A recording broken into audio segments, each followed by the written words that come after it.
नमस्कार, जय माता दी. मी विद्या. आजच्या नवीन व्हिडिओमध्ये तुम्हा सर्वांचं खूप खूप स्वागत. तर नवरात्रीत आपण देवीच्या 9 रूपांची मोठ्या भक्तिभावाने पूजा करतो. या सगळ्या पूजेमध्ये एक अतिशय महत्त्वाचा भाग आहे, तो म्हणजे कन्यापूजन. कारण कन्या म्हणजेच देवीचं साक्षात रूप. आज मी तुम्हाला सांगणार आहे 2025 नवरात्रीमध्ये कन्यापूजन कधी करायचं, कसं करायचं, त्यासाठी लागणारं साहित्य कोणतं, कोणता मंत्र म्हणायचा आणि कन्येला भेटवस्तू काय द्यायची आणि ती भेटवस्तू देण्याचं महत्त्व काय आहे. तर सर्वात पहिलं म्हणजे कन्यापूजन केव्हा करायचं. कन्यापूजन सहसा अष्टमीला किंवा महानवमीच्या दिवशी केलं जातं. 2025 नवरात्री अष्टमी 1 ऑक्टोबर 2025 आणि नवमी 2 ऑक्टोबर 2025 साली आलेली आहे. तर परंपरेनुसार या दोन्ही दिवशी कन्यापूजन करणं सर्वात शुभ मानलं जातं. तर कन्यापूजनाचं महत्त्व काय आहे हे आपण जाणून घेऊया. तर आपल्या हिंदू परंपरेनुसार लहान मुलींच्या रूपात देवी दुर्गा प्रकट झाल्या आहेत असं मानलं जातं. त्यांचा पाय धुणं, पूजन करणं म्हणजे स्वतः देवीला आमंत्रण करणं असं मानलं जातं. ही कन्या पूजनाने घरात सुख, शांती, समृद्धी, सौभाग्य आणि देवीचं रक्षण लागतं. तर कन्यापूजनाच्या दिवशी काय काय साहित्य लागतं आपण ते बघूयात.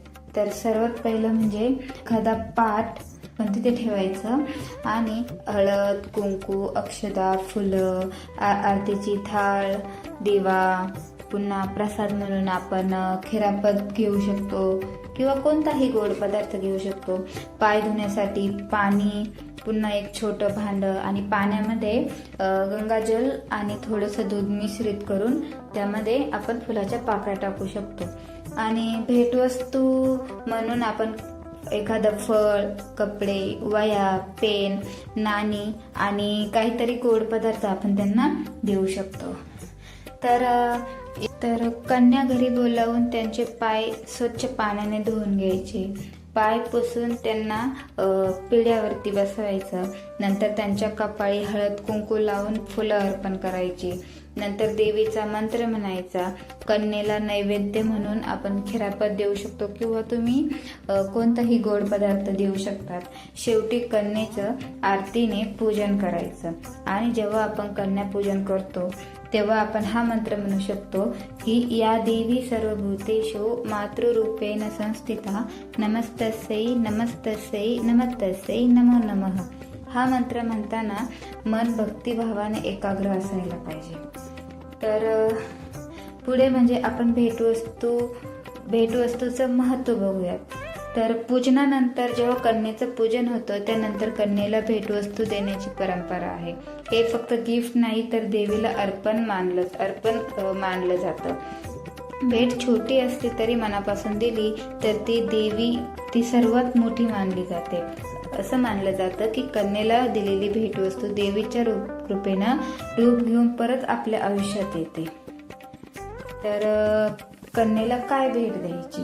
तर त्या दिवशी आपण कन्येला एखादं घरात फळ देऊ शकतो किंवा एखादा गोड पदार्थ देऊ शकतो. त्यामुळे घरामध्ये गोडवा व समाधान येतं. आणि कपडे किंवा ओढणी दिल्याने घरामध्ये सौभाग्य व समृद्धी नांदते. नंतर वह्या आणि पेन दिल्याने ज्ञान व शिक्षण मध्ये कन्या चांगली प्रोसेस करू शकते. आणि नंतर खेळणी किंवा छोटा डबा दिला तर आनंद व हसू असतं. घरामध्ये आनंद व हसू असतं. नंतर नाणी किंवा काहीतरी दक्षिणा दिल्या तर लक्ष्मीचा आशीर्वाद कायम आपल्या घरावर असतो. तर आता सर्वात मेन म्हणजे किती कन्या पूजल्या तर मिळणारं फळ आणि त्याचं महत्त्व बघूया. तर आपण 1 कन्या पूजू शकतो, 3 कन्या पूजू शकतो, 5 कन्या पूजू शकतो, 7 कन्या पूजू शकतो आणि 9 कन्या पूजू शकतो. जर आपल्याकडे आणि आपल्या घरातलीच कन्या चालेल का तर हो, आपल्या घरात जी मुलगी असते ती पण आपण तिथं पण कन्यापूजन केलं तरी पण चालतं. आणि जेव्हा आपण 1 कन्या पूजतो ती आदिशक्तीचं स्वरूप असतं. त्यामुळे आरोग्य, शांतता आणि नकारात्मकता दूर होते.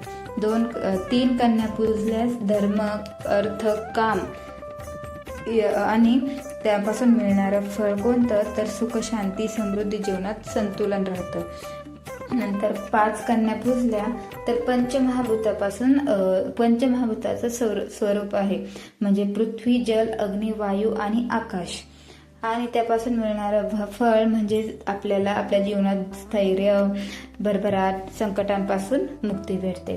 जेव्हा आपण 7 कन्या पूजतो तर ते सप्तमातृकाचं स्वरूप मानलं जातं आणि त्यापासून सौभाग्य, दीर्घायुष्य, अडथळ्यांवर विजय असं अडथळ्यांवर आपला विजय मिळू शकतो. तर 9 कन्या पूजल्यास तर 9 कन्या हे देवीचं 9 रूप म्हणजे नवदुर्गेचं स्वरूप मानलं जातं. त्यामुळे आपल्या आयुष्यात संपूर्ण आशीर्वाद, सुखशांती आणि देवी रक्षण करते. तर कन्यापूजन म्हणजे फक्त एक विधी नाही, तर ती खरी देवीची सेवा आहे. 2025च्या नवरात्रीत तुम्ही अष्टमी किंवा नवमीला कन्यापूजन नक्की करा. कारण कन्येला सन्मान द्या, कारण त्या देवीचं साक्षात रूप आहे. आपल्या घरात नेहमीच सुख, शांती, आरोग्य आणि देवीचा आशीर्वाद नांदो, हीच प्रार्थना आहे. जय माता दी. आमचा व्हिडिओ आवडल्यास आपल्या व्हिडिओला लाईक, शेअर करा आणि चॅनलला नवीन असल्यास तर सबस्क्राईब नक्की करा. थँक्यू.